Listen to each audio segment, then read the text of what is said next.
What's up, guys? Welcome back to Napoli Central. As always, my name is Giovanni. Welcome back to another video. Before I start, if you're an English-speaking Napoli fan, if you're from the States, if you're from Europe and you speak English and there's no one else to cover the team for you, this is the place to be. So make sure you subscribe down below. Hit a like on this video as well. We're 20 subscribers away from 200, so let's try to hit it today. Let's hope so. So definitely subscribe. I will keep you guys updated with everything that's going on, especially with January coming up, the transfer market. I will be making videos. So, this video obviously is coming right after the 2-1 loss to Feyenoord in the final game of the Champions League group stage matches. It was, the whole situation was Man City needed to win, we needed to win, and we would be through. So it was already looking bleak from the start. You come in with a positive mindset, and Napoli didn't even win their game, so forget what Shakhtar did, because Shakhtar actually won. I think the final score was 2-0, and Man City didn't put out their best guys. But the whole moral of the story here is Napoli is the only team to blame here. It's very disappointing to not qualify. For me personally, it's not the end of the world, because I know it's not our objective.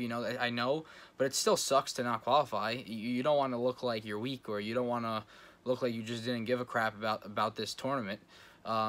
And you always want to at least get out of the group stages. But, they're going to Europa League. It is what it is. I mean, I'll give you a quick match review. Napoli started off hot. They came out and looked like a team that was hungry and wanted to get through to the next stage. Came off on fire. And what was it? The second minute, Zielinski hits the goal, starting in place of Insigne. Great job getting on that ball. It was from a set piece. Napoli scored from a set piece. Oh, my God. That means we were going to qualify, because it's Armageddon now. But no. It was still a good goal. Mertens couldn't get his foot on it. I think Albiol was on the other end with his head, if I'm not mistaken. But Zielinski ends up blasting it right into the roof of the net. And Napoli has a very early lead. They never really gained firm control of the game. They were better in the first half by far, I would say, than the second half. The second half was sloppy and all over the place. But it was just back and forth the whole game. It was just who's going to make a mistake here, who's going to make a mistake there. And then Feyenoord just really, really grew into the game. And they were at 0 points, so obviously they don't want to end the competition with nothing. And they got 3, not even 1. They got 3 points from us. It was Nicolas Jørgensen in the 33rd minute who scored on a header. I feel like we always concede headers on crosses or corner kicks. This was on a cross. Who was it? Our left back. So Hysaj didn't really pressure whoever was dribbling on the. I'm sorry, I don't know the Feyenoord players' names. Whoever was dribbling didn't really pressure him too much. Gave him space to make a nice cross right into the box, and Jørgensen gets on it, leaves Reina just freezing. Like I said, second half was a mess. I think going into halftime, Shakhtar was already up 2-0, so maybe, Sadi tried to get onto them. I hope he tried to instill some belief into them, but the whole second half, they just looked like they were tired and just didn't care. I don't know, they just didn't look like themselves at all. Vilhena got a red card, 2 yellows. He got a second yellow in the 83rd minute, so they were playing the last 10 minutes or so with 10 men, and they still pull out the victory with Juste. I'm sorry, I just don't know how to pronounce Dutch names. Juste, but he had it was the 92nd minute. He hit a header off a corner kick, if I'm not mistaken.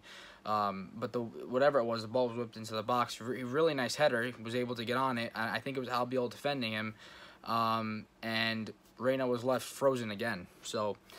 Terrible result. I at least wanted to go out on a win. At halftime, I tweeted on my Twitter profile that, if we're not going to qualify, at least we go out with a bang. We go out with a win, show them that we had a rough start. But listen, it just dates all the way back to the first loss against Shakhtar when we lost. What was it? 2-1, I think 3-1 actually. If I'm not mistaken, I can't remember the exact result. We lost. I'm sorry, I'm just all over the place. If you can tell, I'm not even looking at the camera all the time. I keep going over here, over there. It's just I'm just mind blown from whatever happened. It's just we really underperformed this whole tournament. Even against Man City, we could have gotten a point at least in that first game. And then at home, everything after that Gulam injury, even in the league, it's just been tough for us. It's just like we don't score goals anymore. And I said it right away. I'm not one of those guys who says I told you so, but I really did feel like Gulam's injury was a huge problem for this team. No offense to Rui, no offense to Hysaj when he comes in on that side, but no one is going to offensively push the ball like Gulam did with Insigne and down that left side. Gulam was a huge threat. He's the type of player that like a Costa or a Sandro does for Juve. You know what I'm saying? He's offensively gifted. He's one of those fullbacks that's kind of a wing back. He's not just a defensive person. Defense might not even be his strong suit. So ever since that happened, it's just now the guys look tired. Everyone's overworking. Mertens has no breaks. He can't rest the game because we have no striker. And if we put Ounas there, then what happens to Callejon if he gets hurt? It's like so many things going on. Ounas did come into this game. I was really impressed with Zielinski this game. I thought he played very well on that left side for Insigne, you know, not being in the game. I also thought Ounas played well when he got into the game. I think he did very well too. He brought some impact to the game. He was doing some moves. He was fouled multiple times within the time he played. So I would like to see more of him going forward, but you know, it's just a tough time right now for Napoli. I hope they can bounce back from this league-wise and you know, in competition. If they can win the Europa League, that'd be great. But you know, the objective is the Scudetto, and that's for certain.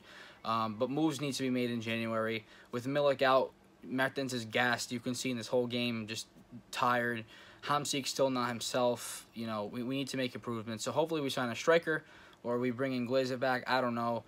We need a left back. You know, Versalico's been talked about from Atletico Madrid, I believe, and I think we definitely need a left back as well. You know, no offense to Rui, like I said, but Hysaj can't keep playing on that side, and you know, when Maggio comes on, Hysaj is just not good on the left side either. So I don't know, it's all over the place. But I'm sorry I'm ranting and I'm like going off on all hinges. I just hope Napoli gets back together to where they were, because 3 goals, they would average like 3 goals a game, and now we can barely score 1. You know, and we're losing and tying, and you know, I'm not trying to go into meltdown. Like I said, Napoli's my team till it's over. You know, till the end, till I'm dead. Napoli's my team. I'm not going to give up on them. You know, they're the only team that I will ever really truly cheer for in soccer. They are my only favorite soccer team, and so you know, I hope they get back together and we win Scudetto this year. I hope so.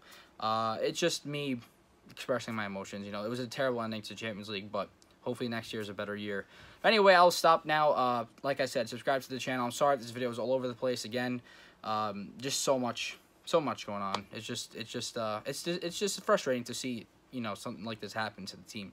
So subscribe, like the video. I will be back hopefully next week with or weekend with a review of the game against Fiorentina, and hopefully that goes well as well. Hopefully they just bounce back. All right, guys. Ciao.